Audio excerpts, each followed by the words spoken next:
eso es más o menos como siempre. Digamos, eso no varió. ¿Se entiende lo que digo? Vieron que uno tiene que cotejar las fuentes, la calidad de las fuentes, de dónde provienen, cuál es el origen, cuál es la institución que legitima esa información. Eso es más o menos. Entonces lo que tenemos que adiestrarnos es en los señalamientos que están en la web. O sea, acostumbrarnos a usar la web de una manera también selectiva y significativa. Pero bueno, cambió todo. Yo creo que... no sé si implica más conocimiento, ¿eh? No sé si implica más conocimiento. Sí hay más saber en el sentido genérico de la palabra y posibilidades de acceso. Lo que sí me parece que cambió radicalmente es el acceso. Y que bueno, que el que no investiga no quiere. O sea, investigar, podemos investigar todos acá desde los primeros años de la universidad. Ya está. O sea, no hay acceso. Eso es una especie de democratización impresionante de la cuestión de la información. Entonces eso hay que aprovecharlo. Sí, tal cual. Y lo único que podría agregar a esto que dijo Sandra, que es esta cantidad infinita de información a la que podemos llamar archivo, ¿no? Entonces, el desafío es poder, ahora con estos dispositivos, volver a entrar a la biblioteca. Para mí, digamos, ahí lo que habría que... Se me ocurre una salida. Biblioteca, cuando digo biblioteca, ¿qué quiero decir? Porque ustedes van a decir, hoy otra vez la biblioteca. No. Biblioteca quiero decir ese saber que nuestras grandes disciplinas, esas disciplinas tradicionales como la historia, las letras, la filosofía, durante la modernidad al menos, operaron de manera tal que ofrecieron métodos para trabajar con esas fuentes, con esos materiales primarios. Entonces, creo que en esta situación, la cuestión metodológica se vuelve crucial. O sea, ¿cómo haces ante tanta cantidad de información? ¿Cómo operás y decís, esto es lo importante, esto es lo secundario, esto a mí me sirve, esto no me sirve? Porque la posibilidad de la deriva en la web podemos estar toda nuestra vida derivando,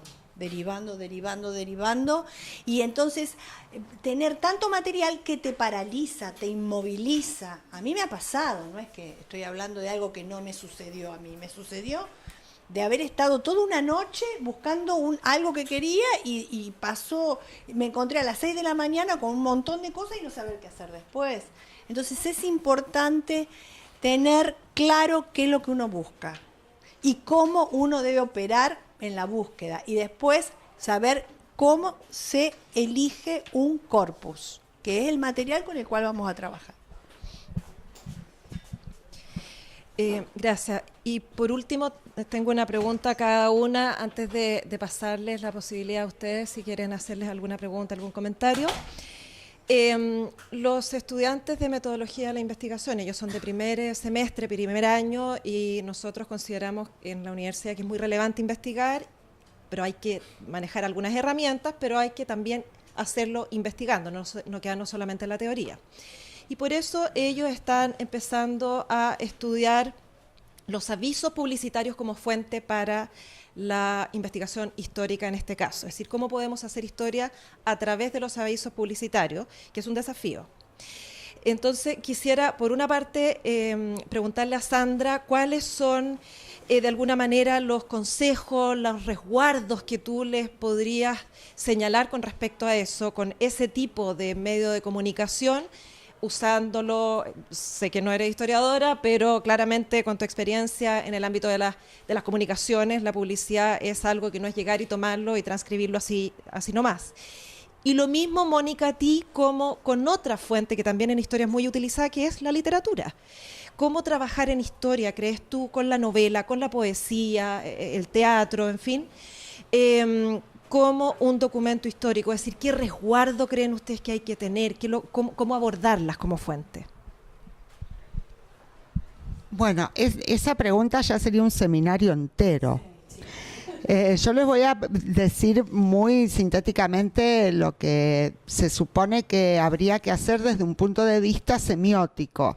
Me parece que, primero, felicitarlos por la selección de una fuente como la publicidad para el estudio histórico, porque justamente la publicidad puede ser entendida, para mí como interpretante de época, como un significante que viene a representar imaginariamente una época. Por ejemplo, qué sé yo, cuando ustedes ven la serie de Mad Men, vieron que, bueno, ahí tenés toda la protohistoria, cómo se va conformando ese mundo de la publicidad, que es una matriz subjetiva, es una matriz cultural, es una matriz interpersonal. Digamos, no es solamente la publicidad como aquello que las empresas necesitan para colocar y realizar la mercancía o el producto. Bueno, entonces sí, no, la publicidad claramente es una fuente para la historia, me parece que no hay problema con eso. Se puede tomar desde el punto de vista del sentido como un interpretante de la época, y después hay que trabajar muy cuidadosamente en series de productos publicitarios, ¿no? En publicidades que hagan serie, ¿no? Seleccionar y comparar con otras series publicitarias. Es muy distinto la publicidad gráfica que la publicidad radial, que la publicidad en cada uno de los lenguajes mediáticos. Es muy distinto. Siempre es por comparación. ¿Y qué vas a comparar?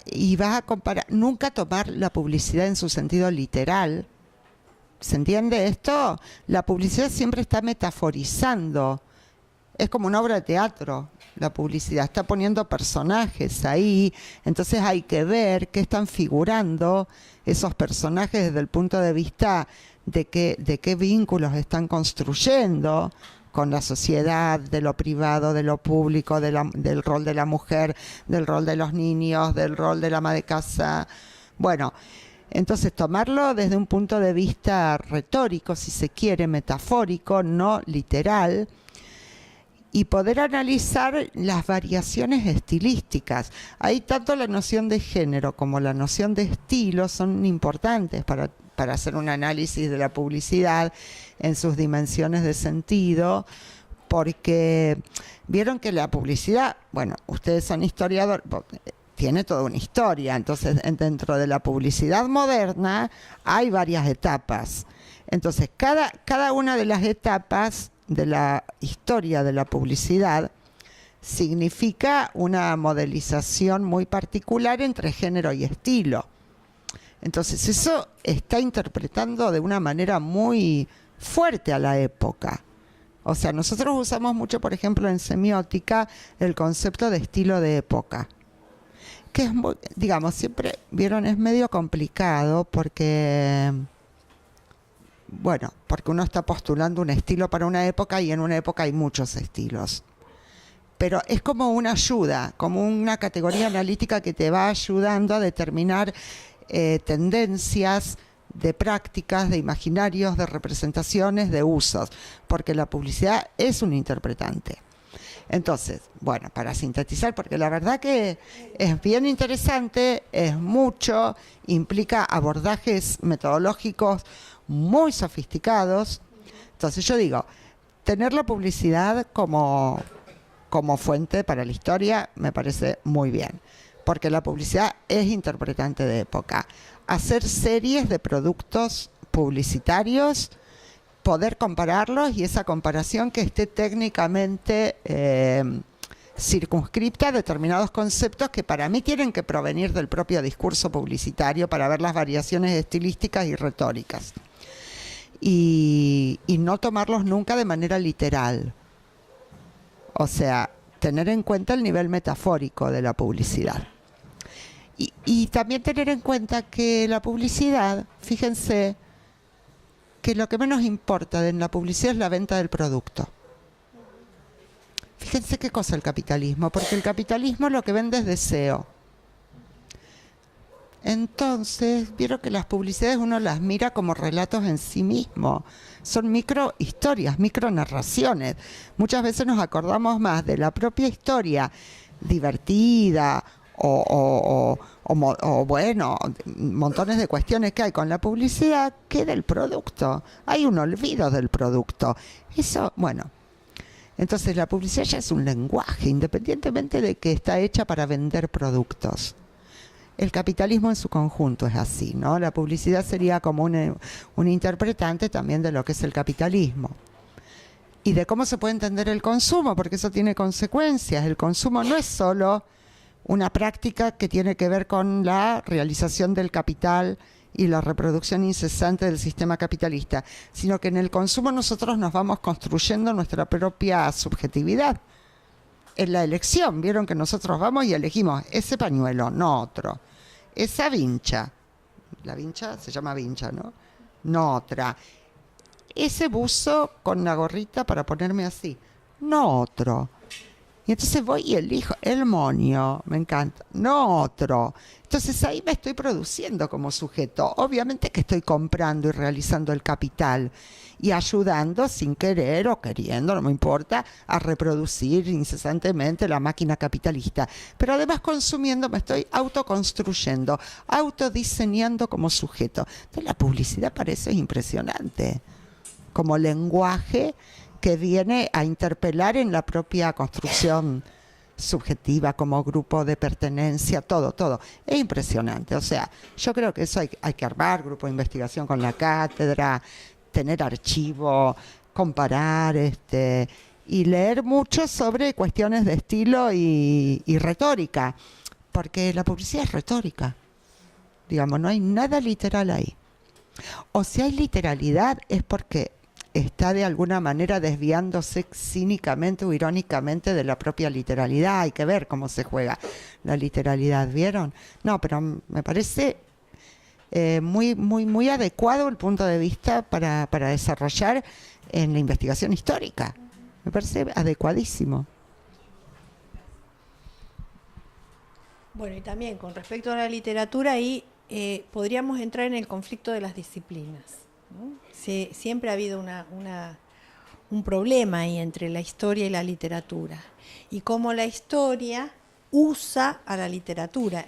Entonces, está muy bueno pensar en esta advertencia que hace Sandra con respecto a la publicidad para hacer la misma advertencia de algo que, bueno, históricamente ya ha desatado múltiples controversias, que es pensar que la literatura refleja la realidad, ¿no? A veces el problema con los historiadores es que toman a la literatura como fuente, como si fuera el reflejo, o han tomado a la literatura como reflejo de una sociedad, de un estado de ánimos, de un momento, de un estado de una sociedad y demás.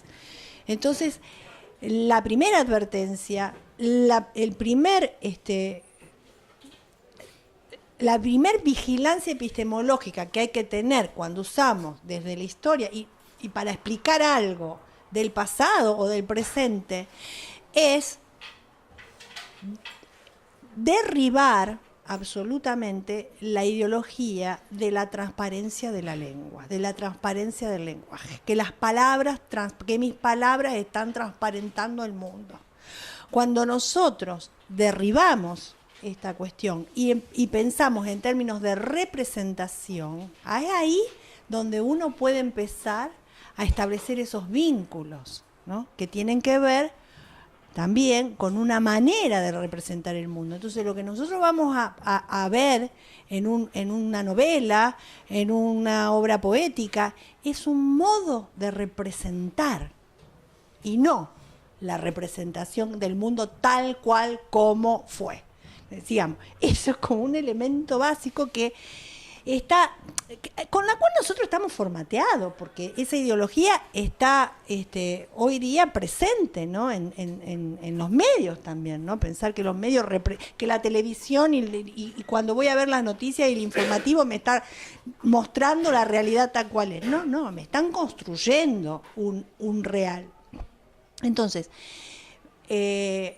la literatura es un modo extraordinario, ¿no?, de construcción. Ahí podemos ver cómo se puede construir un mundo, cómo el teatro, para mí el teatro forma parte, ¿no?, de este gran espacio que es la literatura. Y al mismo tiempo, además de pensar y tener muy claro eso, lo importante también, digamos, no solo para los historiadores, hasta para los mismos colegas y estudiantes de mi disciplina, es tener en cuenta que ahí, además, hay un sentido estético. Está ahí funcionando la función estética, precisamente, poética, ¿no?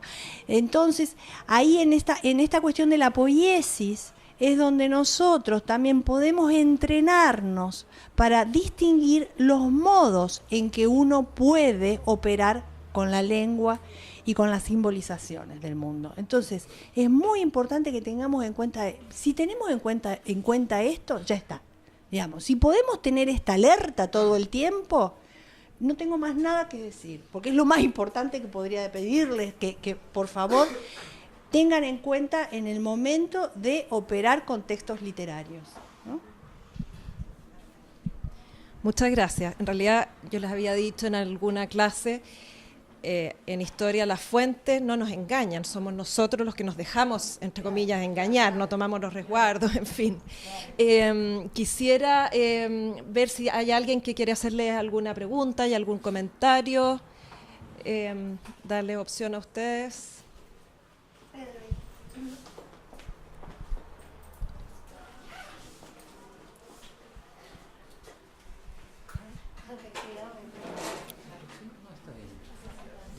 Oye, primero agradecer, ¿no?, la presencia.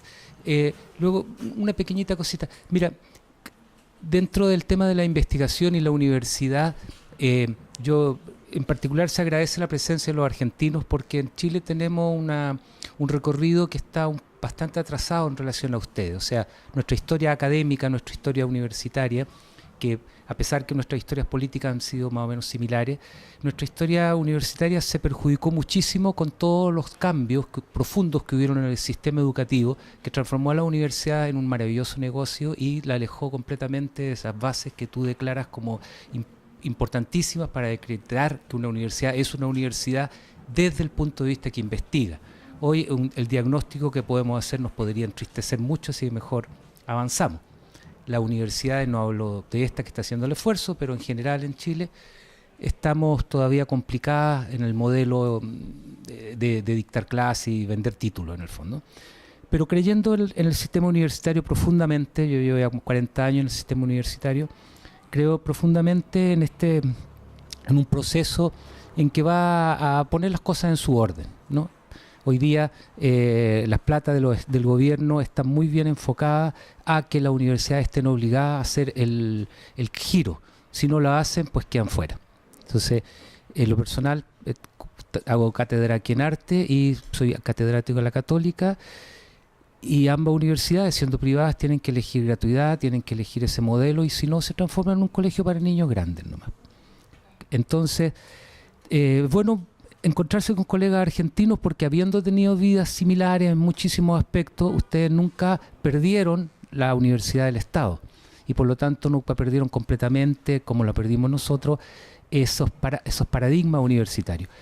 Al respecto te quiero preguntar algo que tiene que ver con lo siguiente. Mira, nosotros, las personas que amamos la investigación desde la licenciatura, y que yo ya luego vi en un magíster, doctorado en 11 años, yo viví en Europa, hice mi doctorado allá y trabajé, encuentro que en la medida en que tú nos puedas decir hoy día algo más sobre los estudios culturales sería un gran aporte. Porque la investigación disciplinaria tiene defectos que ya todos sabemos. Entonces, si bien nuestra universidad hoy día empezamos a hacer todo un esfuerzo para hacer investigación disciplinaria, wow, nos estamos equivocando. O sea, hay que volver a investigar, pero ya no podemos investigar los historiadores por un lado, los geógrafos por otro, la estudiante de teatro por otro lado, porque ese camino es un camino clausurado a nivel planetario. Yo te quiero... entonces sería súper interesante, porque estamos también en ese mismo tiempo atrasados. O sea, de estudios culturales sabemos, Hemos leído a los principales teóricos que iniciaron el camino, como hemos leído a los mediólogos, a la mediología y a Regis Debé, entre ellos como un personaje clave, para entender la mirada hacia la publicidad o hacia los más media. Pero tenemos poca experiencia. En lo personal, yo estuve en la Universidad de Sao Paulo como residente durante un mes y quedé alucinado con los estudios culturales. Entendí poco, porque me pasaba eso, no entendía, por ejemplo, cómo conciliaban las metodologías, puesto que en el fondo yo también sigo proveniendo de una institución mental en que soy más parcelado. Pero veía que funcionaban las cosas bien en Brasil, y que funcionaban bien, y que una palabra clave del buen funcionamiento era la investigación multidisciplinaria o interdisciplinaria. Como lo dijiste tú un poquito al principio, si nos puedes contar algo de la experiencia de investigar desde los estudios culturales o los poscoloniales o alguno de estos nombres que hoy día le damos a la interdisciplina, te lo agradecería profundamente.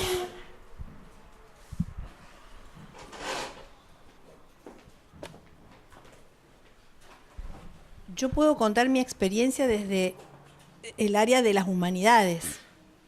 Sandra, es interesante porque hay algo que una vez le escuché a un profesor de la Universidad de San Pablo hace unos cuantos años, y que repito constantemente. Ayer lo dije y no dije que se lo había escuchado a un profesor, porque uno roba y en estas cosas y no, a veces no dice, pero lo voy a hacer, ya que aquí el profesor trajo a colación lo de cómo funcionan las cosas en Brasil. Una vez escuché hace unos 10 años a un profesor hablar del malestar curricular, que atravesaba a la universidad. Un malestar curricular, ¿por qué? Porque la universidad no conecta con el afuera. Y cada uno en su disciplina, con sus libritos y sus métodos probados y certeros, porque la verdad, en literatura ya uno camina por zonas seguras, zonas de seguridad. Vos, si no te salís de tu disciplina, vos caminás por zonas de seguridad y no te pasa nada. O te puede pasar pocas cosas. Lo que a mí me empezó a pasar con mi disciplina es que me aburría muchísimo. O sea, hay algo que tiene que ver con la creatividad en esto de la interdisciplinaridad, porque no hay recetas. Entonces, cuando empecé a aburrirme y conocía, porque yo era amiga de Sandra, antes de ser ahora colega, que dirigimos juntas el programa. Entonces, busqué la persona con la cual sabía que no me iba a aburrir, porque con ella y además que me interesó mucho siempre, y elegí pensar la relación entre la literatura y la revolución tecnológica, que efectivamente la única revolución tecnológica la revolución tecnológica, digo, es la única revolución triunfante del siglo XX, ¿no? Entonces, ¿cómo pensar hoy la literatura? Todavía impregnado con esta forma letrada de entender el mundo con el cual nosotros fuimos formados. Entonces, la interdisciplina a mí me permitió poder moverme en zonas de incertezas, porque yo no tengo conocimiento de esas metodologías, ni probablemente nunca las voy a tener. Y tampoco los estudios culturales ofrecen un método, porque se los critica justamente porque esta cuestión de la interdisciplina o transdisciplina no es ninguna disciplina, porque en los formatos tradicionales de los que evalúan los programas, tanto de posgrado como de grado, en todas las burocracias de los estados, no existe la grilla programas interdisciplinarios. Estamos operando y estamos generando un consenso entre colegas, y en estas reuniones también nos permiten estas colaboraciones para ir proponiendo nuevas formas también de entender la investigación universitaria. Entonces, nosotros armamos un programa también en función de nuestros deseos. O sea, ¿qué es lo que nosotros queríamos que sean en Rosario los estudios culturales? ¿Qué es lo que nosotros necesitábamos? ¿Qué es lo que necesitábamos para poder responder a preguntas que con nuestras viejas herramientas disciplinares no las podíamos responder? ¿Cómo yo puedo hablar? ¿Qué hago con el hip hop, por ejemplo, hoy? y los chicos, y esos poetas esos poetas que en la calle están improvisando, que hacen freestyling, ¿qué hago? No forman parte de la literatura eso. Es lo mismo que hubiese pasado en el siglo XIX si José Hernández no le hubiese prestado atención a los gauchos que payaban y que decían sus poemas.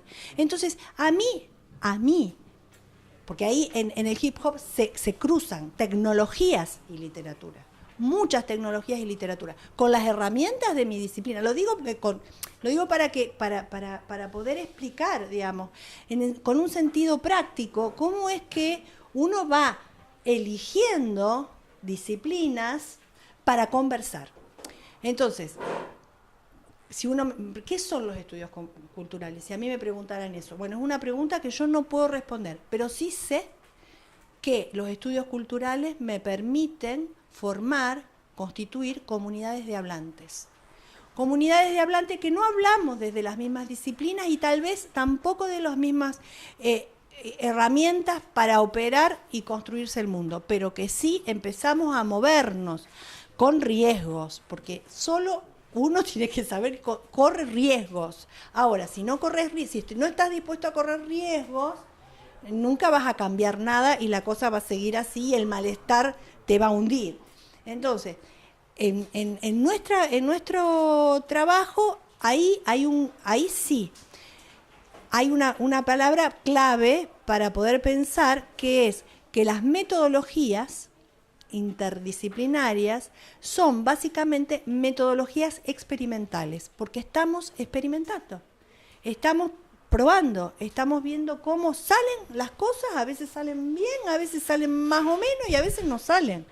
Pero la idea es justamente la colaboración, porque esto tampoco, de ahí, el estudio cultural, yo no lo puedo hacer sola en mi casa, desde mi casa, mirando la computadora. Tengo que entrar en diálogo y en contacto con otros colegas de otras disciplinas, y eso también es un problema. A veces nos metemos en líos, pero está bueno, digamos, porque es una manera, como dice el Papa, vieron que dijo, bueno, hagan lío, los jóvenes hagan lío. Bueno, nosotros, digamos, hacemos lío, pero lo que pasa es que hay mucha resistencia en la Argentina también, ¿eh? No es algo que la gente está aplaudiendo y empezaron los otros colegas, por lo menos en mi disciplina, a decir bienvenidos a los estudios culturales. Están vistos como una cuestión que tiene que ver con las academias norteamericanas, anglosajonas, o una forma de practicarlos en la Argentina que sí, que fue muy efectiva, que es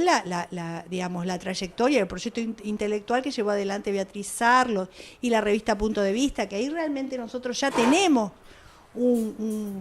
digamos, un andamiaje como para poder trabajar con más legitimidad. Pero también a esa tradición hay que ponerle otras cosas ahora. Y entonces estamos en eso, estamos tratando. No sé si respondo a tu inquietud, pero me gustaría que Sandra... ¿Hay tiempo todavía? Bueno. No, sí, digamos, la experiencia es una experiencia en común. Yo vengo de la comunicación, de formación de grado, entonces la comunicación ya es una interdisciplina. Digamos, las ciencias de la comunicación, nacen después en la Segunda Guerra Mundial, y para estudiar fenómenos de comunicación tenés que estudiar todo. O sea, no podés estudiar un fenómeno de comunicación si no estudias sociología, antropología, historia, teorías de los lenguajes, semiótica, biología, todo, economía, política, todo. Entonces, como que en comunicación uno se acostumbra a tener una especie de diccionario básico de ciencias sociales y humanas, un poquito de humanas también, más de ciencias sociales, ¿no? Entonces ahí ya la interdisciplina es como que está. Nadie se da cuenta que está, pero está. Después, eso por un lado, digamos, que ya hay interdisciplinas, digamos, es lo que Wallerstein nombra como estudios de área. Vieron que cuando se empiezan por ejemplo, el CIDOC, bueno, o un montón de departamentos, cuando empiezan los departamentos o los estudios de área, es porque se complejizó tanto ya la sociedad después de la Segunda Guerra Mundial, básicamente, que ya las disciplinas dejaron de responder a los problemas sociales, políticos, económicos que sufría la humanidad. Entonces tuvieron que juntarse historiadores, antropólogos, sociólogos, lingüistas, para ver qué se hacía con todo ese lío que era la humanidad y que sigue siendo cada vez más crecientemente complejo. Porque la sociedad, a medida que se complejiza, no es que se hace más difícil, sino que es más abierta a la entropía, como dicen los cibernéticos. Claro, un sistema más complejo está más abierto al caos. Eso es la complejización. Entonces, ¿cómo enfrentás el caos? ¿Cómo generas cierta incertidumbre? Ampliando el lenguaje. O sea, convocando a todos los posibles hablantes de esa comunidad, a ver si entre todos podemos hacer una especie de diccionario para comprender para dónde va la cosa, porque es muy compleja. Porque la cuestión disciplinaria todavía suponía un mundo bastante normalito. ¿Vieron la cuestión, por ejemplo, nosotros estamos viviendo nuestra contemporaneidad? Es una contemporaneidad transgenérica, no hay géneros, pero no solo géneros desde el punto de vista del sexo, que cada uno podemos diseñar nuestro propio género y lo podemos cambiar 2 o 3 veces por día y no pasa nada. Incluso en Argentina, no sé acá en Chile, pero vos te definís por autopercepción el género. Vas al registro civil y yo hoy soy mujer, mañana soy no sé qué, no importa. O sea, esa cuestión de esa complicación es discursiva, digamos, se manifiesta ahí ya como un epifenómeno del lío que hay con los géneros a nivel de las clasificaciones de la cultura. Entonces no podemos no ser interdisciplinarios. Es como que tenemos que empezar a hablar un esperanto de alguna manera, por decirlo de algún modo metafórico.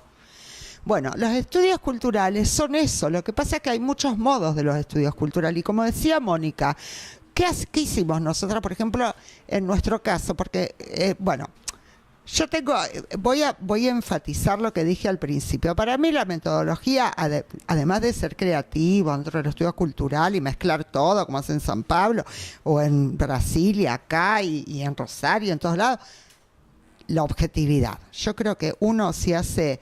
Aunque sean estudios culturales, la escritura tiene que demostrar cierto grado de neutralidad en el sentido de cuidar el enunciado, de cuidar lo que hablábamos antes de no decir tonterías. Eso me parece que es el límite, el único límite. Todo lo demás es creatividad.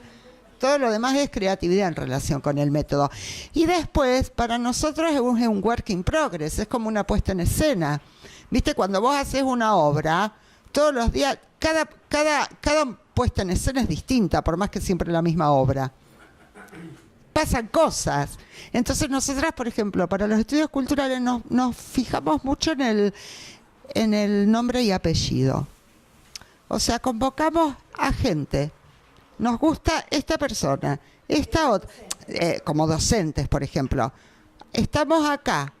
O sea, vamos seleccionando de ese mar que son los estudios culturales. Y eso nos garantiza, por lo menos desde nuestro punto de vista, una cierta calidad. A mí me gusta cómo hace estudios culturales Andrea Huisen, Cristian Ferrer, Alejandro Grimson. Me gusta, no sé si ellos dicen que es estudios culturales, pero para mí es estudios culturales. Yo mezclo todo, nosotras mezclamos un poco eso, y de ahí salen cosas muy interesantes porque también es un experimento intelectual. O sea, estudios culturales es una agenda que uno se la va haciendo. Y bueno, eso. Y muy selectiva. Muy selectiva. Y la interdisciplina sí, yo creo que hay que empezar a leer todo. O sea, también leernos entre nosotros mismos. Lo que sucede acá en la región es que es poco habitual que uno se lea entre los colegas. Por ejemplo, uno lee más autores también tiene que ver con los mercados editoriales, ¿no? Que hablábamos. La cordillera como que no deja pasar los libros de allá para allá. O sea, en realidad hay grandes operaciones de los oligopolios, de los monopolios de las cámaras del libro y de las editoriales que bueno, que van a España y todo eso que uno ya sabe.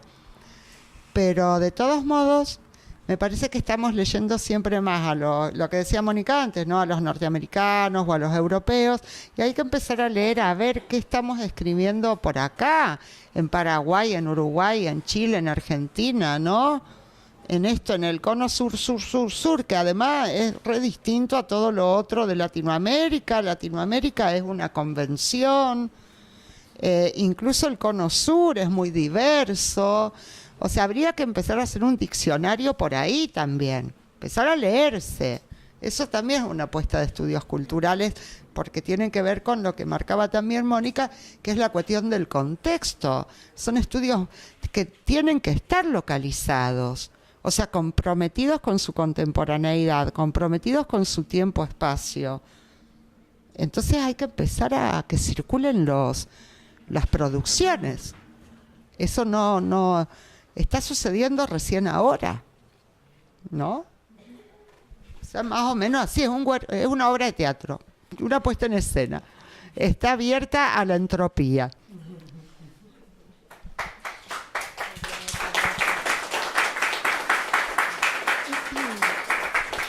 Bien, no sé si hay más preguntas. Yo, por mi parte, quisiera agradecerles, Mónica, Sandra. Yo creo que ha sido muy productivo para todos. Ya conversaremos con los estudiantes. Y dejarlos, Claudia, invitada para mañana a las 3:30 en la sala de exposiciones. Vamos a tener un pequeño coloquio donde vamos a conversar sobre la cultura desde las humanidades y de las ciencias sociales y de las comunicaciones, ¿no? Y va a estar acompañando también otros profesores del CIDO. Es en la sala de exposiciones a las 3:30. 3:30, sala de exposiciones. Acuérdense, están todos invitados. Se va a hablar algo de lo que se vio hoy día, pero en realidad va para otro lado. Yo creo que no se van a repetir el plato para nada. No, yo creo que sería muy, muy bueno para todos, de verdad. Se los digo, aprovechen que ambas están en Chile.